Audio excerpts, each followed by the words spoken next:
But there is another, darker side to the history of the RAF. During the 1920s and 30s, the Air Force saw regular active service, not in openly declared wars, but in suppressing rebellions against British colonial rule.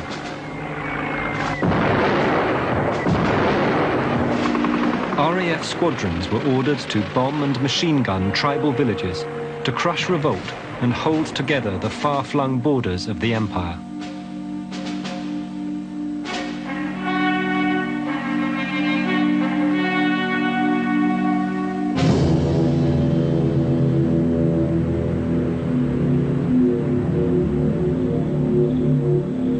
Some of the first RAF bombing raids in the 1920s were on the town of Rowan Duz in northern Iraq.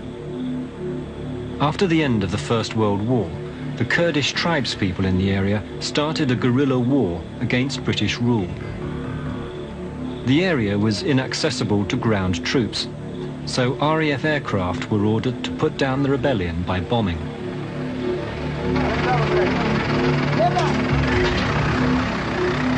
To find out more about this RAF bombing in Kurdistan, we crossed illegally into Iraq with the Kurdish rebels.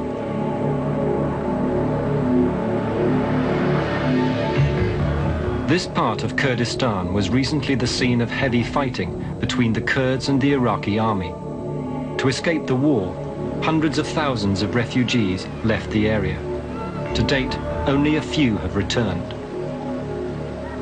In spite of this disruption, we found some people still living in the region who remember the British bombing 70 years ago.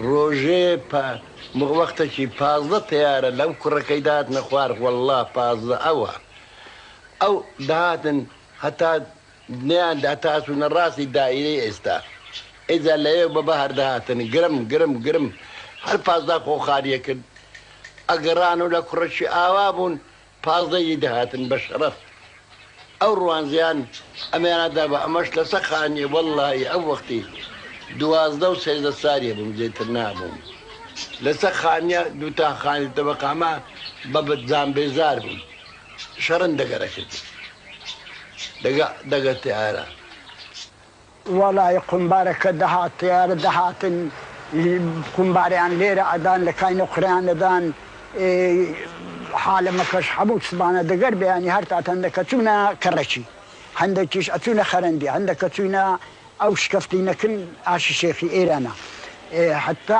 تيار الرويشتن الأخيري روجي عندك زاسيت زاداتن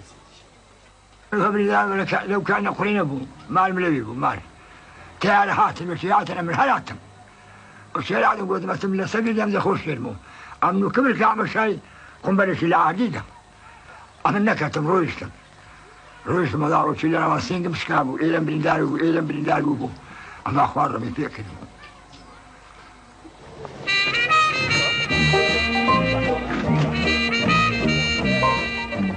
This rare archive film of the RAF in Iraq was discovered only recently.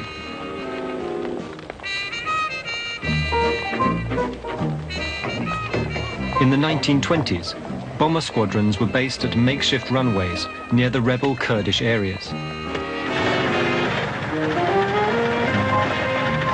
We used to start flying at 7 o'clock in the morning, and quite often one would get a signal stating that a certain Kurdish village had to be bombed.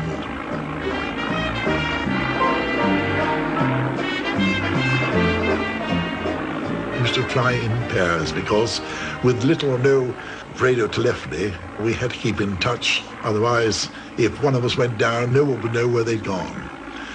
And we'd fly up to the village, and we would then fly over in turn and drop our bombs and go down as low as we can to see that our bombs had actually hit the target. The pilots were ordered to machine gun any Kurds who looked hostile. You can identify them quite easily, and if they're not villagers carrying on with a normal business and they're carrying arms, then they ought not to be. And if they were doing something you could see that they ought not to be doing, then you shot them. I was in the RAF. I had a job to do. My loyalty was to my commanding officer, who gave me my orders. If the Kurds hadn't learned by our example to behave themselves in a civilized way, then we had to spank their bottoms. And this was done by bombs and guns. One junior officer involved was Wing Commander Arthur Harris, later famous as head of Wartime Bomber Command.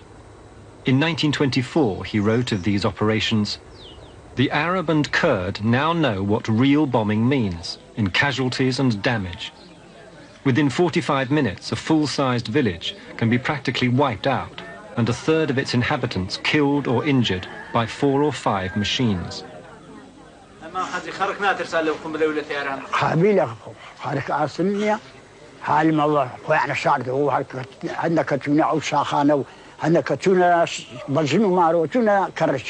الشيخ سيدي طاهي هوارة داتنا تيارة روجي سيزادات هن قلق زاري بعثيني خوشيكي خوافك أتيلم بخوب مالي مدار خوب كيدرس كم تشد بن بردشي وزدكو خوش بي ما نقول ما كري كردا داش موقع.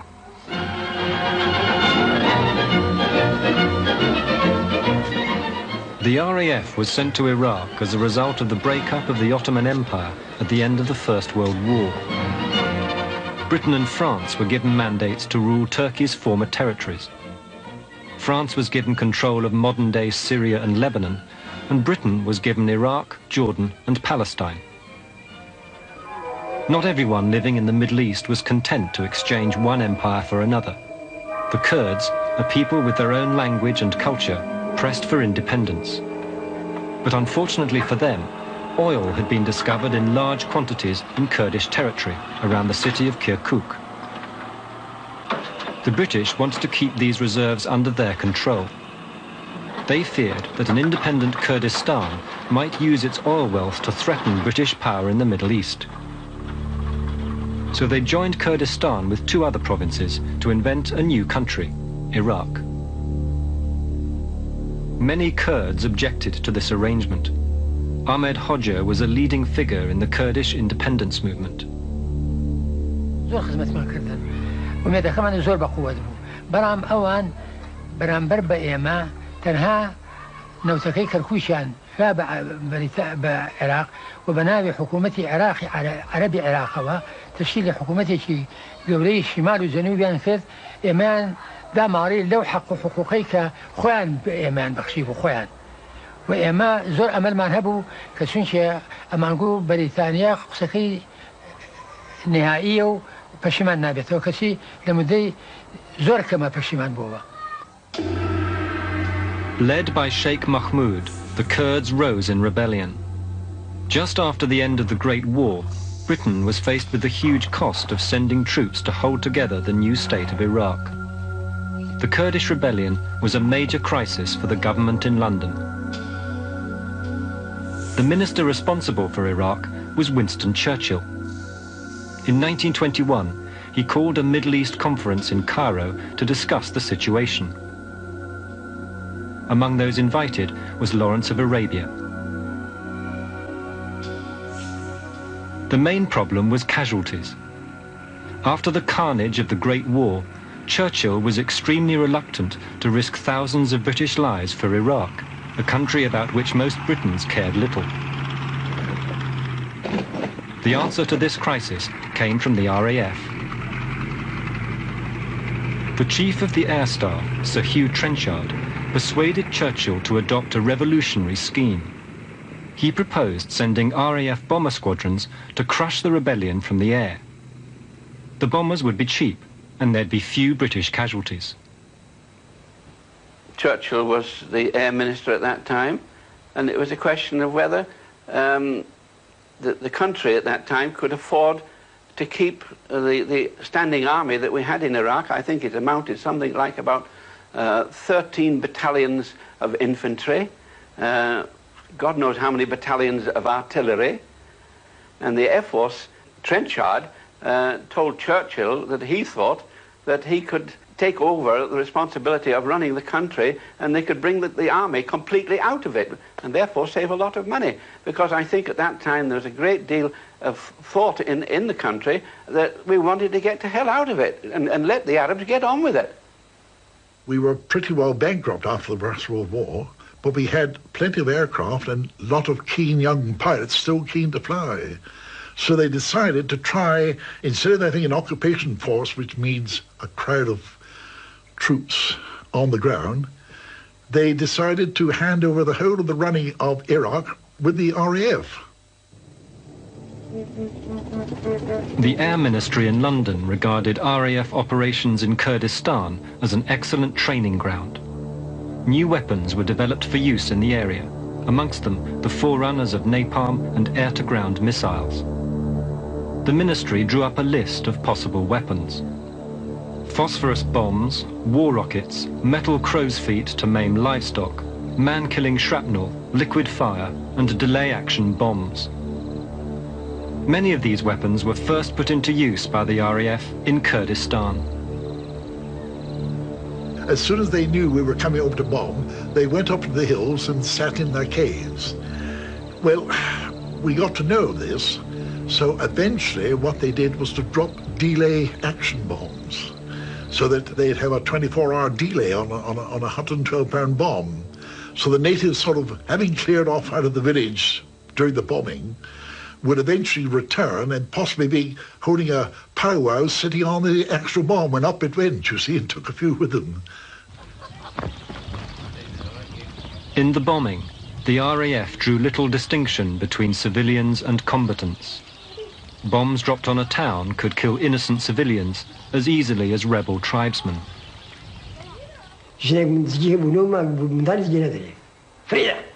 فقير لكم دخلنا عزري فقير قرآن ما دخلت تسبيح ده سكاني ليه كذا أمر بدنا كوتم أنا عزرنا هذا من حلاتهم هاتم شو مزقتي أي والله خالد مية بركت بمنك وبكرة كيف فقير فقير جيرانهم بفقيهم. Senior RAF officers believed that by destroying villages and creating refugees, pressure would be put on the rebels to make peace. One squadron leader wrote of the tactics. Driven from his village, the tribesman is stripped at a blow of all that makes life tolerable. If, to the deprivation of all the necessities of life, is added exposure to rain and cold, it will be appreciated that air operations conducted in the winter and spring have the maximum in moral and physical effect on Kurdish tribes.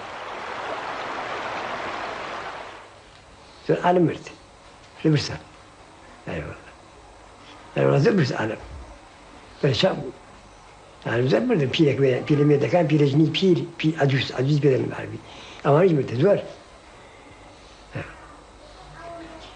كناني بو هو روجي دقنا يا هو دقنا نبو يعني نبو كناني بو هذا النبو.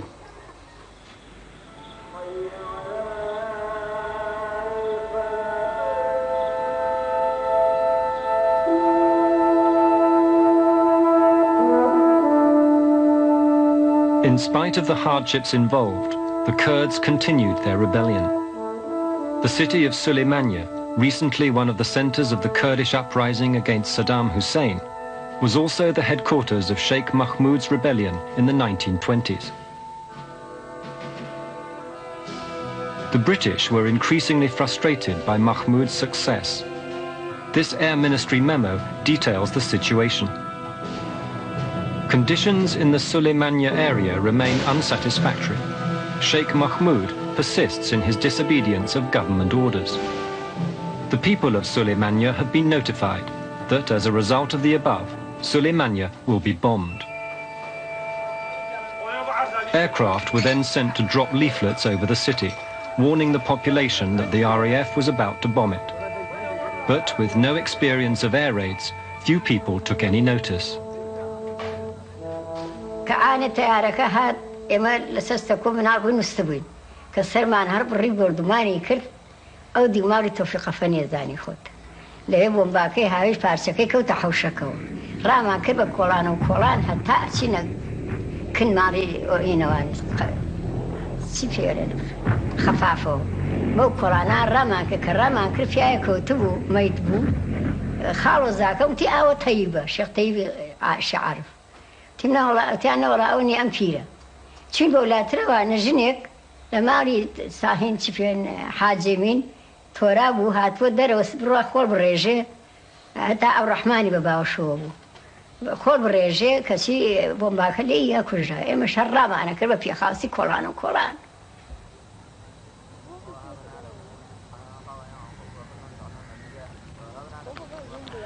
پێنج ماڵ بوو هەموو ماڵێک مەیتەجیتیا یەکێ لەوانە ژنی حاجی فەرەجی شاڵی بوو مردبوو ئافرەتێک لەو دیویانەوە بوو من خۆم چوم سەیرم کرد دەموچاوی پارچە پەرچە بوو دەستی ئەمانەی هەموو لێ ببووەوە ئەمانەی هەموو لێ ببووەوە دەستی ئاوا لێ کرد قاچیشی ئەوە لە بنا قرتا بوو چاوەڕێم کرد بە دیارە وەستام هەتا ڕۆحی دەرچوو شەوە هەر شەو بە زێ خۆمانە کردەوە بە ژوورە شەو ئەچوونە حەمام و شەو ئەچوون نانیانە کردیان خوارد و بە ڕۆژی چیان بۆ نەیەکا لە ترسە هەر بە شەو ئیشیان نەکرد لە باوە نەترسی تەیارە. Like most of the population, Sheikh Fatala was staying in Suleymania at night. One morning, he was surprised by a dawn air raid. من کە هاتمە دەرەوە کتیان بۆمبەردومانە گەیشتمە بە دەرگای خۆمان وەختێکم زانی تارێک لە ئاسی ئێستای مەزاخانەکەوە هات بۆ کۆڵانی ماڵی مفتی بەس ئاسمانە تارەکە ئاوا ئەهات ماڵی عیزەبەجیش لەوێ هەیە هیچی من چۆن دانیشتم ئاوا تارەکە ئاوا هات قومبەلەکەی فڕێوە وەکو خۆی تارەکە قومبەلەکەش ئاوا ها بە تیژی هەیوانی ماڵی میرزا تۆفیق بەرز بوو دووقات بوو قومبەلەکە چۆر ناو هەیوانەکەوە کە چۆر ناو هەیوانەکەوە یەشان نەتەقی بوو دار و پەردۆکەی فرێوە فرێیە ئەو داری خانوو کەوتە پشتی منەوە کەوتە پشتی منەوە ڕێ ئەوەم نەبوو ڕاکەم وەختێکم زانی گڵ هات وای بە سەرما گەڵاو ئەو وەختە دار و زەل و ئەوانە بوو وای بە سەرما بووم بەژێر ئەوەوە هەتا سەعاتێکی پێچ و تەقریبا قەڵەبەتر تارە نەما کە هاتن هاوارم کردم با بە من ناومەتان لەژێر ئەم گڵا دەرم بێنن کە بە خاکە ناز و پاش خەریک بوون لەگەڵما بەرپشت سمتم کە و ئەمەم شکە ئەمەیە مەوزوعەکە ئاوا پاش لێیاننا گڵەکە ڕاکێشن بەرسمتم کە و ئەو کوڵەتی ئێسخانی کوڵەتم شکاوە من ئەمە 69 ساڵە ئاوام. Bombing of Suleymania achieved its aims. The casualties and destruction to the city forced Sheikh Mahmud into the mountains, and the city was occupied by British troops. Trenchard's vision of the potential of air power had been vindicated, so much so that the colonial secretary in 1925, Leo Amery, wrote of Iraq, "If the writ of King Faisal runs effectively throughout Iraq, it is entirely due to British aeroplanes. If the aeroplanes were removed tomorrow, the whole structure would inevitably fall to pieces." Yet the success could not hide some misgivings at the methods involved. A disturbing report reached Churchill of an incident where British pilots had machine-gunned women and children. In response, Churchill wrote to Trenchard, "To fire willfully on women and children is a disgraceful act. I am surprised you did not order the officers responsible to be tried by court-martial. By doing such things, we put ourselves on the lowest level." In spite of Churchill's intervention, no action was taken. In fact, Trenchard took steps to censor reports before they reached his political masters. The documents proving this censorship were kept hidden by official secrecy for 50 years. In one letter, Trenchard instructed his commander in Iraq not to report tonnage of bombs dropped or casualties caused, as the news that 2 tons of bombs have been dropped on some little village daily might give a wrong sense of proportion at home. In another letter, the Air Council asked for a report to be censored on the grounds that if this report as it stands were to get into the hands of undesirable people, harm might be done not only to the Air Force, but also to His Majesty's government. However operational reports were censored back home, there was no avoiding the disquiet of many of the pilots ordered to carry out the bombing. My pilot was a flying officer, McNeil. We flew to Barzan and commenced bombing runs and machine gun attack, while McNeil, only having a wireless operator behind him, took practically no action, but just flew around the battlefield looking at it, and then flew off to find out what support or reinforcements there might be farther back. And we flew into the hills there. They were very close, of course. And eventually found a couple of poor Kurds struggling up a mountainside with a donkey. Gale's pilot, McNeil, fired a burst of machine gun fire at the Kurds. My reaction was this. I had already spent some years living with the Kurds. At Halabja, I lived right in the town with the Kurds all around me. I used to walk out and leave the doors open and everything else, and they virtually thought they were looking after me. And when McNeil had put his burst down, I was bloody annoyed. You know, when things get a little bit upset, you do get a bit tight, and it feels good to sort of let go with the gun. It's a feeling, perhaps it comes over you. I've experienced it. It's not something that you want to do. It's just you get carried away, I suppose, a bit, and there you are. What sort of discussions did you have when you talked about it? How many? Did you kill anybody, do you think? Did you like it? You didn't. A discussion about the Kurds, because previously you might have been out and had a tea party with them somewhere in one of the villages. They're not unfriendly people. They were much more jovial when you spoke to them, and to my way of thinking, on a higher plane than the average Iraqi from the plains. It was quite a joy to go up through the mountains and call into the various Kurdish villages built in the side of the hills, where they always supplied you with some tea and fruit, and where you were always very welcome. So that on those grounds alone, we had far more respect for the Kurd than we did for the Iraqi. They had some very fine principles which they lived by, and we should have been encouraging the Kurds rather than siding with the gutter rats who were the Arabs, and they were gutter rats.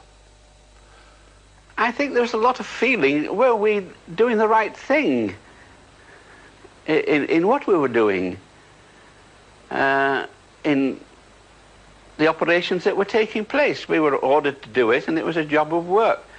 But in view of what everybody knew, did you feel really justified, apart from the time when you were fired on, or perhaps you thought your own life was in danger, and you thought you had to take some action and do something about it? But I'd never met anybody, really, that enjoyed killing Kurds. I don't feel good about it. I still sort of read and know what's going on, and I don't like it. Not one little bit. I think mostly, what is it, political expediency. Politicians in Britain saw the experiment with air power in Iraq as an unqualified success.